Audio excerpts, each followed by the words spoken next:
Filipenses, capítulo 2, versículo do 19 ao 30. Espere no Senhor Jesus enviar-lhe Timóteo o mais breve possível, a fim de que eu me sinta animado também ao receber notícias de vocês. Porque não tenho ninguém com este mesmo sentimento e que se preocupe tão sinceramente por vocês. Todos os outros buscam os seus próprios interesses e não os de Jesus Cristo. Quanto a Timóteo, vocês conhecem o seu caráter provado, pois serviu ao Evangelho junto comigo.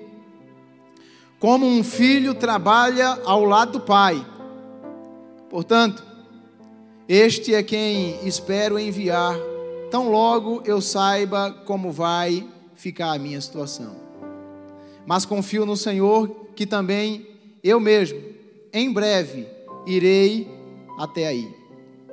No entanto, julguei necessário enviar-lhe Epafrodito, meu irmão, cooperador e companheiro de lutas, e da parte de vocês, mensageiro e auxiliar nas minhas necessidades. Ele tinha muita saudade de todas vocês e estava angustiado porque vocês ficaram sabendo que ele adoeceu.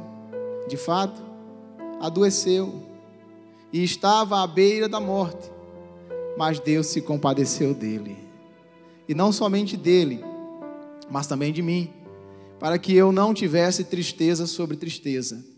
Por isso, tanto mais me apresso em mandá-lo, para que, vendo-o novamente, vocês fiquem alegres e eu tenha menos tristeza. Recebam-no, pois, no Senhor, com toda a alegria, e honrem sempre os que são como ele, porque por causa da obra de Cristo, ele quase morreu, arriscando a própria vida para suprir a ajuda que vocês não podiam me dar pessoalmente. Essa carta do apóstolo Paulo aos Filipenses foi escrita em um momento delicado na vida do apóstolo Paulo. Ele estava preso em Roma, e nesses últimos dias eu tenho ministrado muito a vocês aqui em cima dessa carta do apóstolo Paulo aos Filipenses.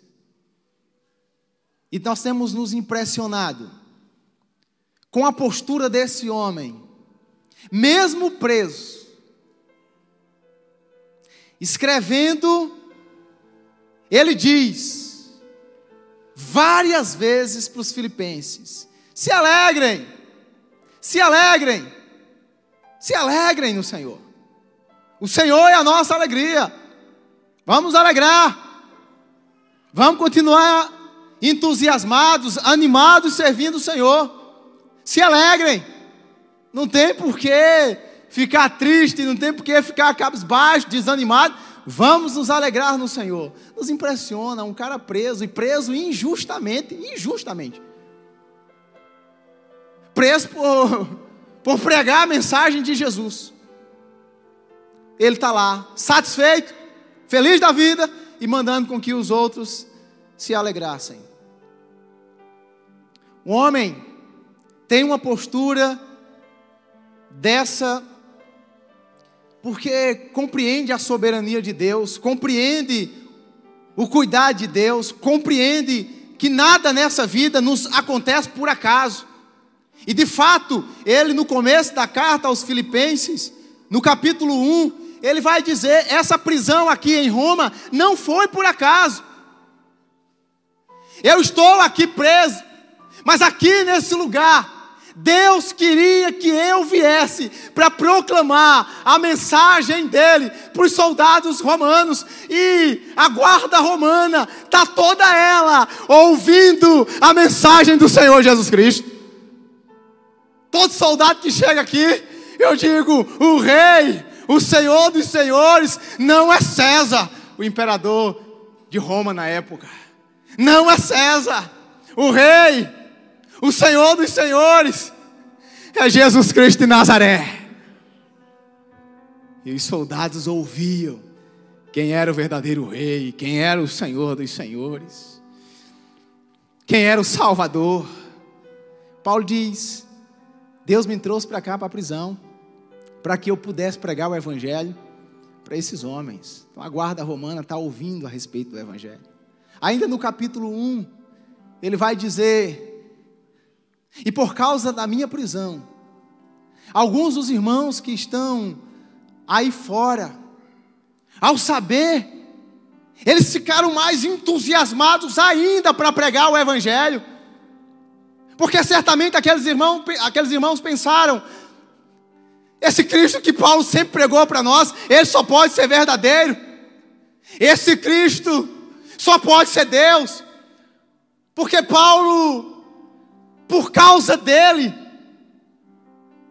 por não negar o nome dele, foi parado numa prisão.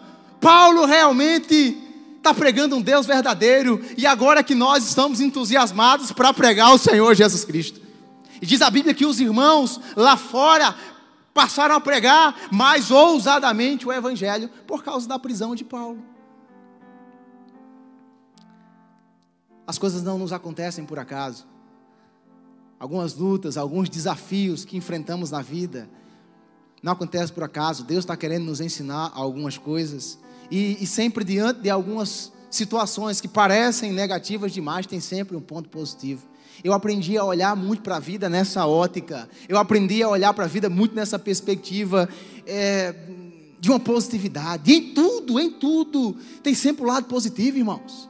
A gente às vezes fica olhando demais para o aspecto negativo, isso está acontecendo, isso é uma desgraça, e em meio àquilo ali, Deus tem algo muito positivo para fazer, Deus tem uma mensagem para levar a alguém, Deus tem um coração de alguém para impactar, Deus tem sempre algo, Deus tem algo para tratar no nosso caráter, para forjar a nossa vida, para nos tornar mais dependentes dEle, mais crentes, mais fiéis a Ele. Alguma coisa positiva sempre acontece. Então, na prisão romana, Paulo diz para os filipenses, fiquem tranquilos, algo muito positivo está acontecendo nesses últimos dias. Nós compartilhamos também nesses últimos dias, que esse homem que estava preso lá em Roma, não deixa o seu coração ficar amargurado, a ponto de sair criticando todo mundo e ficar chateado com todo mundo. Certamente você já reparou, alguém que está criticando demais todo mundo, criticando a igreja, é alguém que vive amargurado. Paulo estava na prisão e não estava amargurado, a ponto de ele ficar sabendo de um conflito que estava acontecendo em Filipos, no capítulo 4, se você quiser notar, você lê em casa também o capítulo 4. No capítulo 4, ele dizer assim, irmãos, eu sei que aí em Filipos, Evódia e Sintique, duas irmãs maravilhosas, elas estão meio que brigadas uma com a outra, de birra. Paulo diz assim para aquelas irmãs, pensem concordemente nas coisas do Senhor, mantenham o foco em Jesus Cristo, tirem o foco das diferenças que vocês estão enfrentando aí, algumas questões de gosto assim, tipo, um torce para o 13, outro torce para a raposa, isso é de menos, irmão, entendeu? Você torce para o 13, Deus perdoa também, tranquilo, e perdoa o raposeiro também, entende? Tem algumas coisinhas assim pequenas, que de repente faz com que pessoas se separem, pessoas fiquem com conflitos e intrigadas. Paulo vai dizer assim, irmãos, essas coisas pequenas vocês relevam. Nós fomos unidos por alguém que é maior que todas as coisas. Fomos unidos pelo Senhor Jesus Cristo. Pensem concordemente em Cristo. nas coisas primordiais do Evangelho, nas doutrinas primordiais do Evangelho, e vamos seguir servindo o Senhor Jesus com fidelidade. E aí ele diz para um irmão lá em Filipos, ele diz assim: irmão, você faça o seguinte, ajuda essas irmãs aí a terem paz, e vamos caminhar em paz, gente, vamos caminhar num bom relacionamento, entende? Paulo poderia muito bem, diante da sua prisão, estar amargurado e vendo aquela confusão entre as duas irmãs, né, Sintique e Evódia, chegar lá e empurrar mais lenha na fogueira, sim ou não? Essas suas crentes de meia tigela, vocês estão brigando aí, ó, vocês são ruins pra caramba, e ele empurrar mais lenha na fogueira e torná-las ainda mais inimigas. Mas Paulo era um pacificador. Repete comigo assim: pacificador. Pacificador. Era alguém que não andava com lenha, entendeu? Para colocar na fogueira. Mas era um cara que andava constantemente com o extintor, cara. Você entende? A gente às vezes está diante de algumas situações, vê o fogo começando a subir, né? O cara que é um pacificador, já viu? Ele pega o extintor e... Vamos parar com isso. Para com isso. Vamos brigar por essa bobagem não. Vamos sair dessa. Tem alguém que é maior e não anda com lenha na fogueira. Ele anda com extintor. Posso deixar aqui, né? Bom, acho que eu vou usar ele aí até o final da pregação. Quem está entendendo diz amém? Uma conversa boa que faz apagar o fogo, faz apagar aquele conflito lá dentro de casa, tal. E a Bíblia diz que os pacificadores serão chamados filhos de Deus. Filhos de Deus, pacificadores, gente que anda com extintor. O Senhor tem chamado pessoas assim por meio da sua igreja, e Paulo era um dos pacificadores. Um cara que valorizava demais a comunhão, um cara que valorizava demais o bom relacionamento entre as pessoas, um cara que tinha autoridade para falar, né, de paz. Um cara que tinha autoridade, porque ele apagava os incêndios. E era um cara que valorizava os irmãos que tinha ao seu lado.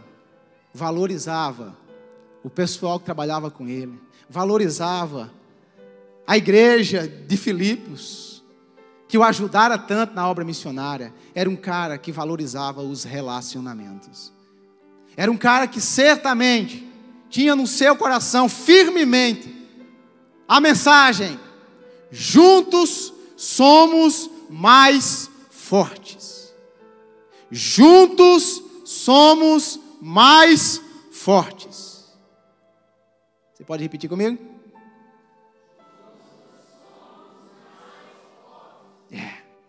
Juntos somos mais fortes.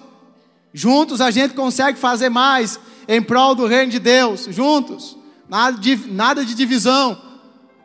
Nada de divisão dentro da sua casa. Nada de divisão no meio da sua igreja. Nada de briga por bobagem. Nós vamos caminhar mais juntos, mais unidos, e vamos produzir muito para o reino de Deus. Era um cara que tinha autoridade para falar. Tem gente que fala de comunhão, fala de amor, fala de paz, mas não tem autoridade, cara. Não tem autoridade, porque é um confuseiro, é alguém que por qualquer bobagem faz tumulto. Não tem autoridade, mas Paulo tinha a autoridade. Se não, olhemos para esse texto que nós acabamos de ler. Veja como o apóstolo Paulo valorizava os relacionamentos.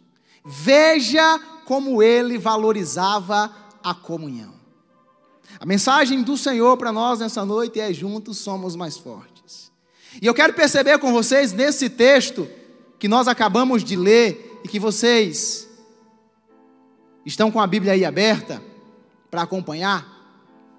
Nós vamos ver algumas características de uma autêntica unidade, de um povo que caminha junto e que caminha cada dia mais forte. Primeiro, Primeira característica, verso 19, verso 20, diz assim: espero no Senhor Jesus enviar-lhe Timóteo o mais breve possível, a fim de que eu me sinta animado também ao receber notícias de vocês. Verso 20, porque não tenho ninguém com esse mesmo sentimento e que se preocupe tão sinceramente por vocês.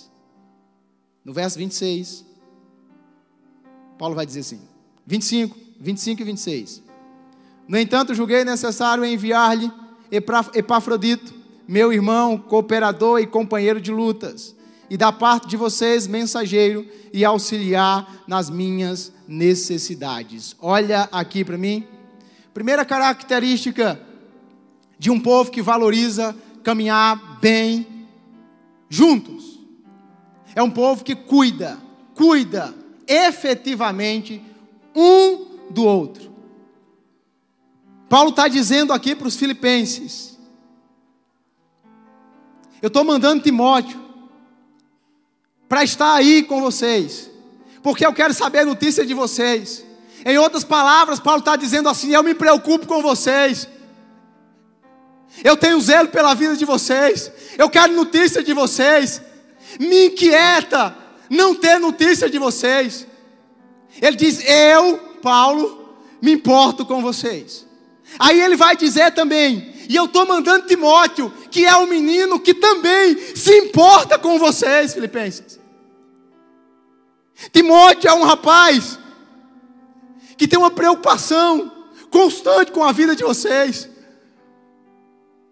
E ele diz: mas enquanto eu não envio Timóteo, lá no versículo 25 e versículo 26, enquanto Timóteo não vai, eu envio outro, Epafrodito, que também é um rapaz que tem muito zelo, que tem grande preocupação com cada um de vocês. Gente, eu acho isso extraordinário no meio da igreja do Senhor. Paulo, Timóteo e Epafrodito, que são exemplo de relacionamento amoroso, relacionamento cuidadoso, zeloso. Esses três homens que viviam esse cuidado entre si, também aqui nos é apresentado nas Sagradas Escrituras o cuidado que eles têm com a igreja de Filipos, o cuidado que ele tem com aqueles irmãos. Eles querem saber qual é a situação deles. Presta atenção, eu falei agora há pouco aqui para vocês. De repente nós passamos a semana inteira e a gente não consegue mandar, hoje, na facilidade que tem, não consegue mandar um zap pro irmão: irmão, como é que está aí o teu cabeção? Tá boa a cabeça aí? Irmão, como é que está essa luta aí? Irmão, e essa dificuldade que você está enfrentando? Está superando bem? A gente não consegue mandar um zap. E a gente às vezes chega, e a gente chega num culto como esse. E se a gente chega num culto como esse, e a gente, certo? Tão somente senta, levanta, bate palma, canta umas coisas aqui, e depois vai embora, presta atenção no que eu vou te dizer. Isso não é igreja. Isso não é igreja. Um ajuntamento de pessoas, sem o cuidado de um com o outro, sem a preocupação de um com o outro, isso não é igreja. Isso é ajuntamento de pessoas. É diferente demais, igreja. Se você ler a Bíblia, você certamente vai concordar comigo. Igreja é comunhão. Igreja é um saber da luta, da dificuldade do outro, e está chorando um com o outro, e está apoiando um ao outro, e está encorajando um ao outro. Eu sei que a gente vive tempos assim, de um pessoal que está ferido demais na alma. E tem gente que diz assim: eu vou lá naquela reunião, porque naquela reunião ninguém me nota. Eu vou naquela igreja lá grande, que eu entro, saio, ninguém me percebe. Eu não quero ser percebido mesmo. Se você não quer ser notado, se você não quer alguém se preocupando com você, se você não quer se preocupar com alguém, deixa eu te falar uma verdade: você está se enganando e você nunca vai ser igreja desse jeito.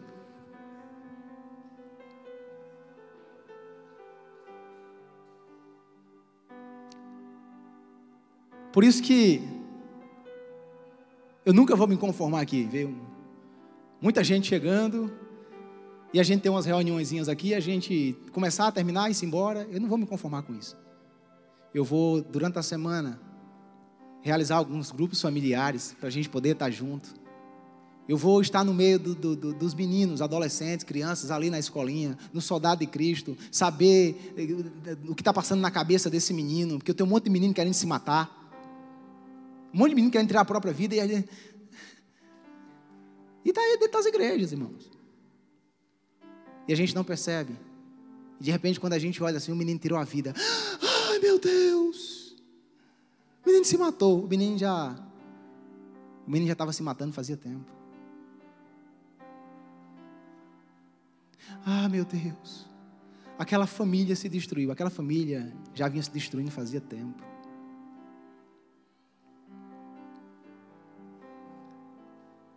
Então, se a gente não tiver a aproximação, se a gente não chegar junto para conhecer a realidade, chorar uns com os outros, orar uns pelos outros, as coisas vão acontecer, entendeu? E quando acontecer, você vai ficar só, puxa, por que aconteceu? Já vinha acontecendo. Então a igreja está junto. Deixa eu te falar bem claramente isso. Não se engane. Não vá para um arraial, uma multidão assim, entendeu? Cantar uns louvores, escutar uma palavra. Eu sei que Deus fala, amém, bênção. Mas não vá pensando que você foi, cumpriu sua tabela, você está na igreja e você está sendo igreja. Não vá. Não está sendo. Você tem que chegar junto e se importar uns com os outros. Paulo se importa com Timóteo, Paulo se importa com Epafrodito, Paulo se importa com Filipos, Paulo se importa com as igrejas. Um ajudando o outro, um se importando com o outro. Segunda característica de um povo que caminha junto. Nós vemos no versículo 22,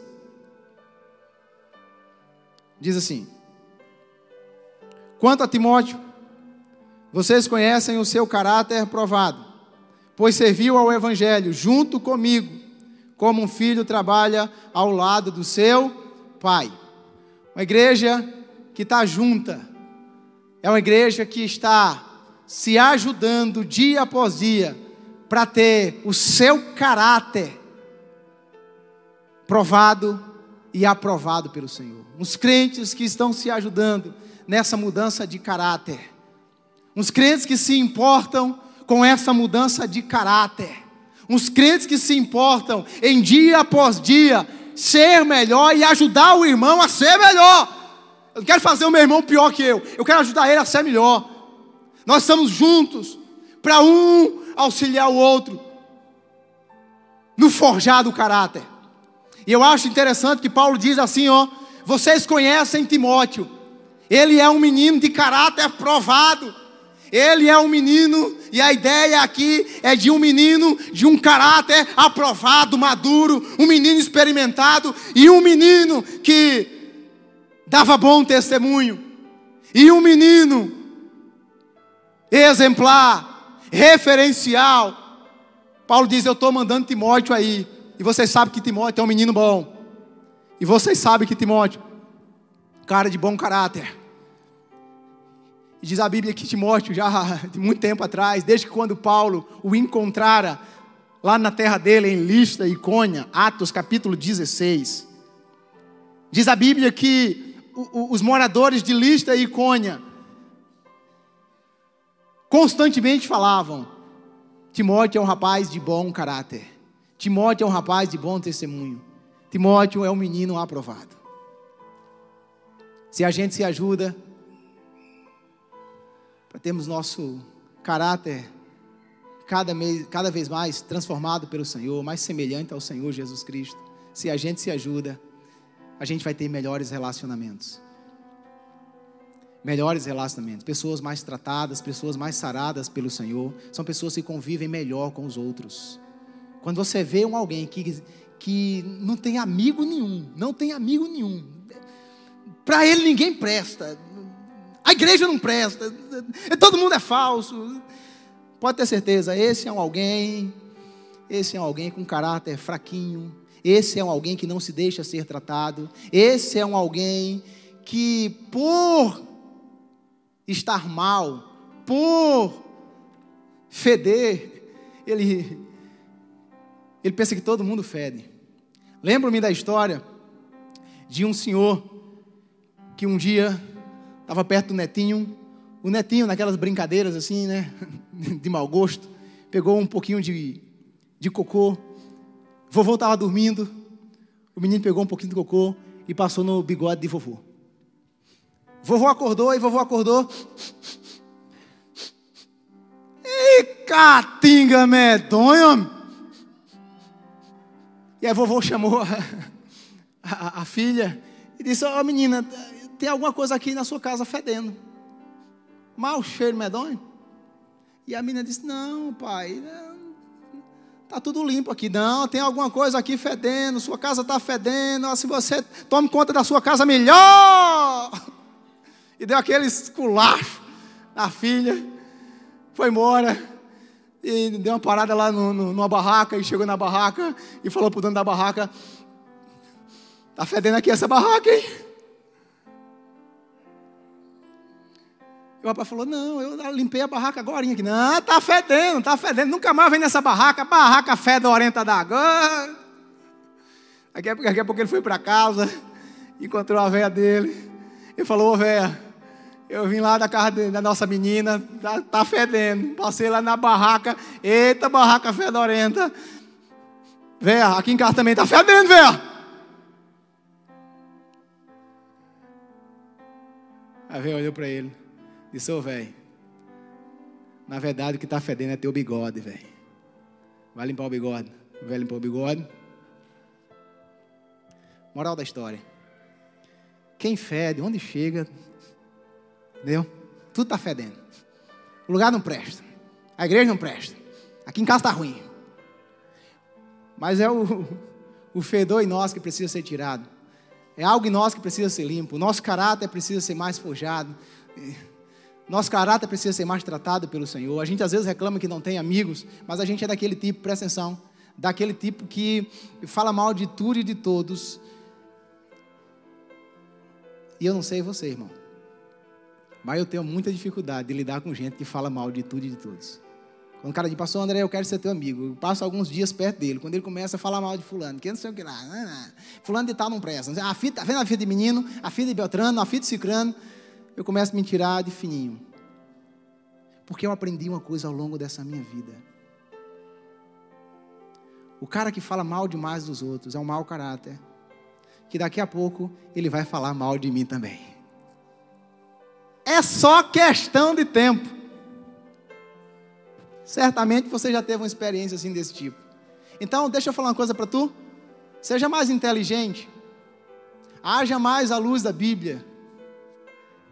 Dê menos crédito a esse alguém que fala mal de tudo e de todos, certo? Porque você vai se frustrar menos na vida.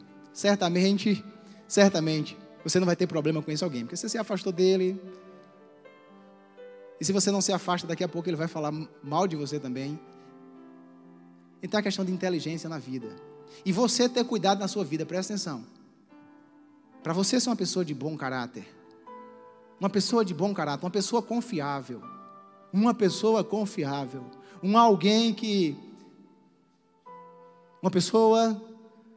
com dificuldades, com lutas, uma pessoa pode se abrir com você, uma pessoa pode abrir o coração com você, uma pessoa pode pedir a sua ajuda, porque sabe que você é alguém de bom caráter, você é alguém que vai ajudar. Paulo diz assim: eu estou mandando Timóteo aí, porque eu sei que Timóteo é um menino de bom caráter, e ele vai ajudar vocês. Epafrodito também é um rapaz de bom caráter, e ele vai ajudar vocês. Eu não estou mandando nenhum safado, porque do lado de Paulo, safado não andava. Os safados do lado de Paulo corria. Porque você já parou para pensar? Já parou para analisar? Gente boa atrai gente boa, gente ruim atrai gente ruim. Gente boa atrai gente boa. Agora gente ruim atrai gente ruim. Portanto, analise melhor quem está andando perto de você. E sobretudo, analise melhor você. Analise seu coração. Por que eu não estou atraindo tanta gente boa para o meu lado? Alguma coisa pode estar acontecendo. Por que confio em todos, só não confio em mim? Alguma coisa pode estar errada em você. Seu bigode talvez, entendeu? Não esteja cheirando tão bem. Nós precisamos ter nosso caráter mudado. Nós precisamos nos abrir para a transformação. E aí nós vamos estar bem e nós vamos desenvolver bons relacionamentos. Nós vamos ter bons amigos. Nós vamos ter bons amigos. Nós vamos conseguir ser ajudado e ajudar pessoas. Timóteo era esse rapaz de bom caráter. Segundo, terceiro, quero ver com vocês aqui. Terceiro, versículo 22.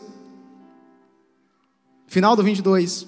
Quando diz assim: pois serviu ao evangelho junto comigo, como um filho trabalha ao lado do pai. Ó, presta atenção. Olha que ótimo relacionamento entre Paulo e Timóteo. Olha que relacionamento maravilhoso. Paulo diz assim, ó: esse menino aí é um menino de bom caráter que serviu no evangelho junto comigo como um filho ao lado do pai. Um menino que sempre soube se comportar do meu lado. Um menino que sempre atendeu às minhas orientações. Um menino que sempre aprendeu comigo. E certamente Paulo aprendeu muita coisa com Timóteo. Aí eu capto aqui a terceira lição para um bom relacionamento. Nós temos bom relacionamento quando nós aprendemos a respeitar o processo de submissão. Submissão dentro dos relacionamentos. Bom relacionamento a gente tem dentro de casa quando a gente aprende a respeitar o processo de submissão. Com os nossos pais, por exemplo. Tem menino que quer um bom relacionamento com o pai e reclama pra caramba que aqui em casa a gente não tem bom relacionamento. Aí também você é um menininho, ó, ruim, hein? Ruim de se submeter. Ruim de se submeter à orientação, às ordenanças de papai. Daqui a pouco, de fato, não vai conseguir ter bom relacionamento dentro de casa. Pessoas dentro de algumas organizações querem ter bom relacionamento, mas são insubmissas pra caramba. Insubmissas no ambiente de trabalho. Entende? Arruma confusão por tudo, qualquer coisa. Não tem submissão. Deus estabeleceu liderança sobre nossas vidas, para que nós aprendamos a nos submeter a elas. Às vezes não concordando muito bem com algumas coisas, mas é a minha liderança, isso é meu pai, é minha mãe que está falando, cara. Minha mãe. E a gente, pai, presta atenção, precisa ensinar isso logo cedo para os meninos. A minha de 2 anos, Cecília, essa semana, irmão, ela botou num videozinho lá, e eu falei para ela: papai não gostou do vídeo. A menina, 2 anos, falou assim: mas eu gostei. 2! Mas eu gostei. E quem conhece bem Cecília aqui sabe que ela fala mesmo. Mas eu gostei. Aí eu, como autoridade de casa, por cima, mas eu não gostei. E ela de novo: mas eu gostei. E eu firme: mas eu não gostei. E mostrando a minha autoridade. E aí aos pouquinhos ela foi baixando a bola. E ela está captando a mensagem. Ela está captando a mensagem lá em casa. Aqui em casa tem uma autoridade. Eu sei que é desafiador para a gente, pais, né? Sobretudo nos dias de hoje, os meninos já nascem assim, tudo esperto, assim, né, tal, o olho aberto, tal, quem foi que me bateu na bunda, entendeu? O médico bate lá, o olho já sai, é fogo, hoje é bronca, irmão. Então a gente desde cedo precisa estabelecer os processos de submissão, tal, porque a gente quer harmonia dentro de casa. Quem quer diz amém? Ensina para os meninos, vocês precisam disso aqui, porque daqui a pouco vocês vão cair aí fora no mundo, no ambiente de trabalho, na escola. E vocês precisam ter respeito pelos professores, respeito pelos seus empregadores. Precisa, irmão. Como igreja. Processo de submissão. Timóteo ia direitinho onde Paulo orientava. Ele sabia: Paulo é o meu líder. Graças a Deus, 15 anos de igreja aqui. Nunca tive maiores problemas com alguns irmãos aqui que vão pregar em algum lugar. Pastor, fulano me chamou para pregar lá na Assembleia de Deus, mês que vem, o senhor libera, está tudo certo, tal, vai na bênção, irmão, Deus te abençoe. Manda um abraço lá para a igreja. O outro, pastor, eu vou pregar ali na igreja presbiteriana. O senhor libera, posso ir lá? Vai na benção, irmão. Porque são meninos, graças a Deus. A maioria aqui aprendeu. Aqui a gente tem uma liderança. E se o pastor disser, não vai, porque teve alguns também que já disseram, pastor, me chamaram para dar uma palavra ali, numa igreja. Eu disse, irmão, vai não. Por quê, pastor? Porque eu conheço e é muito movimento e pouca seriedade com Deus. Baixa o facho, na hora. Baixou o facho, mandou uma mensagem para lá. Vou não, meu pastor não liberou. Nós temos um processo de submissão. E quem caminha comigo sabe muito bem. Se eu digo não, é porque eu estou pensando no teu bem. Se eu digo vai, é porque está na bênção, você vai somar. E não tem maiores dificuldades, não tem maiores estresses. Entende? Agora quando sai doido, eu vou para qualquer canto, eu faço o que eu quiser da minha vida, tal. Então você não é dos nossos, menino. Você não sabe o que é submissão, você não é dos nossos. Vai. Também quando estiver quebrando a cara por aí, ouvindo um monte de bobagem, depois você não fica me procurando muito não. Aprenda a ser submisso. E a gente, com essa lição, a gente mantém um ambiente gostoso. Não tem maiores dificuldades, não tem vaidade, é bênção. Timóteo aprendeu. Quarta lição. Quarta lição. Olha comigo para o versículo 29. Paulo agora está falando a respeito de Epafrodito. Paulo diz assim, recebam-no, pois, no Senhor, com toda a alegria, e honrem sempre os que são como Ele. Presta atenção. Lá no começo, Paulo diz assim, eu estou enviando Timóteo, estou preocupado com vocês. Depois ele diz, mas enquanto Timóteo não vai, eu estou mandando Epafrodito. É tudo gente nossa, tudo gente boa. Eles vão cuidar bem de vocês aí, Filipenses. E ele diz aqui, e gente como Epafrodito, honra esse cara. Honra homens como esse. Honra. Valoriza. Cuida dele, porque isso é uma joia preciosa. Eu acho isso aqui extraordinário, gente. Eu acho isso extraordinário. As pessoas que têm bons relacionamentos, elas falam bem umas das outras, sim ou não? Falam bem, elas cuidam mesmo uns dos outros. Esse cara é gente boa, é um menino de Deus, é uma pessoa maravilhosa. Então Paulo, Senhor, se bem que a igreja de Filipos já conhecia Epafrodito. Epafrodito era um líder ali naquela igreja. Paulo está só endossando aqui, dizendo, continua cuidando desse cara. Esse cara é joia, gente boa, nós temos que valorizar mesmo. Nós temos que honrar os que estão do nosso lado, pagando o preço com a gente, sobretudo nos momentos mais difíceis. Eu constantemente digo isso aqui na igreja.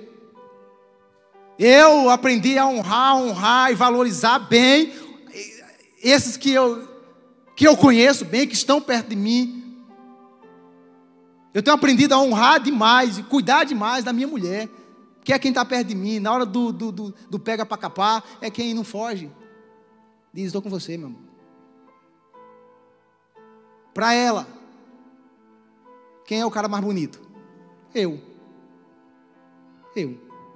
Esse dia chegar lá na farmácia onde ela trabalha e tal, chegou um cara bonitão, as meninas começaram a cutucar uma a outra e dizer, ó que bicho bonito. Ela disse, bonito mesmo é meu negão. Eu não tenho culpa, né? Entendeu? E olha lá, que eu já falei aqui, já falei para ela, não sou esse bonito todo, só sou charmoso.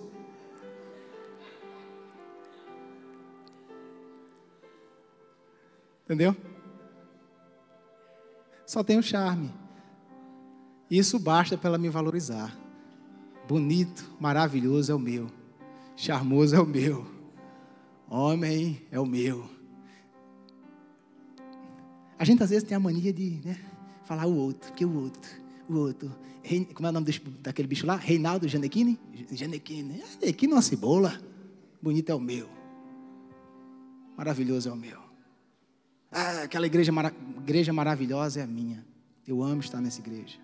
Eu amo meus irmãos.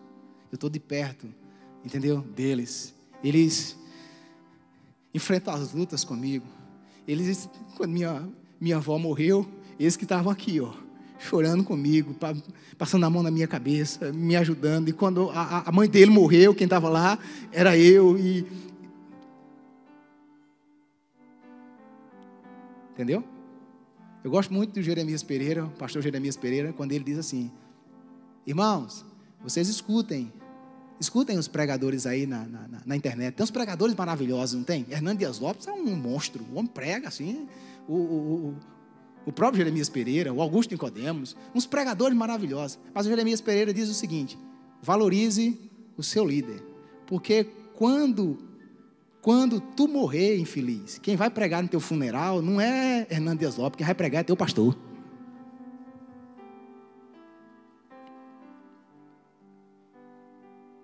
Quando as broncas chegam lá na tua casa, quem vai lá chorar contigo, quem vai tirar teus carrapichos, é teu líder. É teu líder de casais. É por isso assim, é por isso que eu respeito demais o trabalho de muitas igrejas, o trabalho de muitos pregadores, muitos líderes. Respeito, escuto. Mas eu aprendi a valorizar meu povo, minha família, os que estão perto de mim. Porque alguns que me veem uma outra vez perdida, me escuta assim, pregando no YouTube, que pastor maravilhoso, mas se elas se aproximarem de mim, elas vão ver dificuldades em mim, elas vão ver defeitos em mim, e eu não sei se elas vão ter a mesma capacidade de me suportar como minha esposa me suporta, como os meus amigos de verdade me suportam, eu não sei. Portanto, não seja bobinho, não fique se iludindo quando disser que tu é a última Coca-Cola do deserto. Não fica se iludindo. Valorize os seus. Ame os seus. Esteja mais junto dos seus. Vamos unir nossas forças e vamos fazer ainda mais em prol do reino de Deus. Paulo, Timóteo, Epafrodito e a igreja de Filipos aqui. Como a gente aprende a ter bom relacionamento e juntos cooperar mais para o reino de Deus.